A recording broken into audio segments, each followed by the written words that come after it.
शिवाय, नमः शिवाय।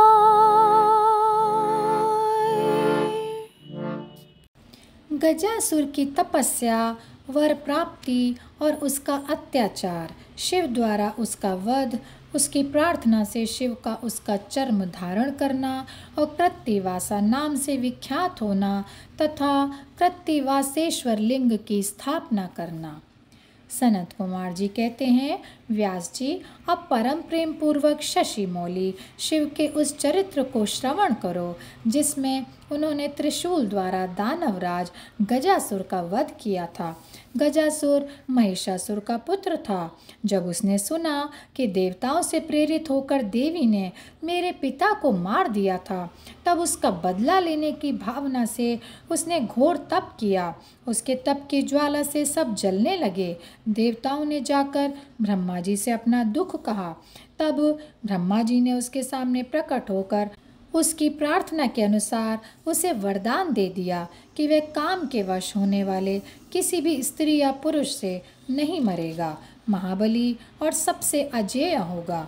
वर पाकर वह गर्व में भर गया। सब दिशाओं तथा सब लोकपालों के स्थानों पर उसने अधिकार कर लिया। अंत में भगवान शंकर की राजधानी आनंदवन काशी में जाकर वह सबको सताने लगा। देवताओं ने भगवान शंकर जी से प्रार्थना की। शंकर जी काम विजयी हैं और उन्होंने घोर युद्ध में उसे हराकर त्रिशूल में पिरो लिया। तब उसने भगवान शंकर का स्तवन किया। शंकर जी ने उस पर प्रसन्न होकर इच्छित वर मांगने को कहा। तब गजासुर ने कहा, दिगंबर स्वरूप महेशान, यदि आप मुझ पर प्रसन्न हैं तो अपने त्रिशूल की अग्नि से पवित्र हुए मेरे इस चर्म को आप सदा धारण किए रहें। विभो, मैं पुण्य गंधों की निधि हूँ, इसलिए मेरा यह चर्म चिरकाल तक उग्र तप रूपी अग्नि की ज्वाला में पड़कर भी दग्ध नहीं हुआ है। दिगंबर, यदि मेरा यह चर्म पुण्यवान न होता तो रणांगण में इसे आपके अंगों का संग कैसे प्राप्त होता? शंकर, यदि आप तुष्ट हैं तो मुझे एक दूसरा वर और दे दीजिए। वह यह कि आज से आपका नाम कृत्तिवासा विख्यात हो जाए। सनत कुमार जी कहते हैं, मुने, गजासुर की बात सुनकर भक्तवत्सल शंकर जी ने परम प्रसन्नता पूर्वक महिषासुर नंदन गज से कहा, तथास्तु, अच्छा ऐसा ही होगा। तदनंतर प्रसन्नात्मा भक्त प्रिय महेशान उस दानवराज गज से, जिसका मन भक्ति के कारण निर्मल हो गया था, पुनः बोले। ईश्वर ने कहा, दानवराज, तेरा यह पावन शरीर मेरे इस मुक्ति साधक क्षेत्र काशी में मेरे लिंग के रूप में स्थित हो जाए। इसका नाम कृत्तिवासेश्वर होगा। यह समस्त प्राणियों के लिए मुक्तिदाता, महान पातकों का विनाशक, संपूर्ण लिंगों में शिरोमणि और मोक्षप्रद होगा।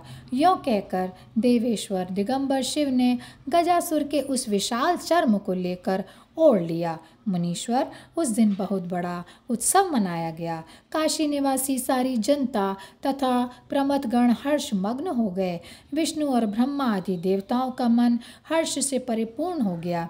वे हाथ जोड़कर महेश्वर को नमस्कार करके उनकी स्तुति करने लगे और यहीं पर यह अध्याय समाप्त होता है। ओम नमः शिवाय, ओम नमः शिवाय, ओम नमः शिवाय। ओम नमः शिवाय, ओम नमः शिवाय, ओम नमः शिवाय, ओम नमः शिवाय, ओम नमः शिवाय, ओम नमः शिवाय, नमः शिवाय, नमः शिवाय, नमः शिवाय।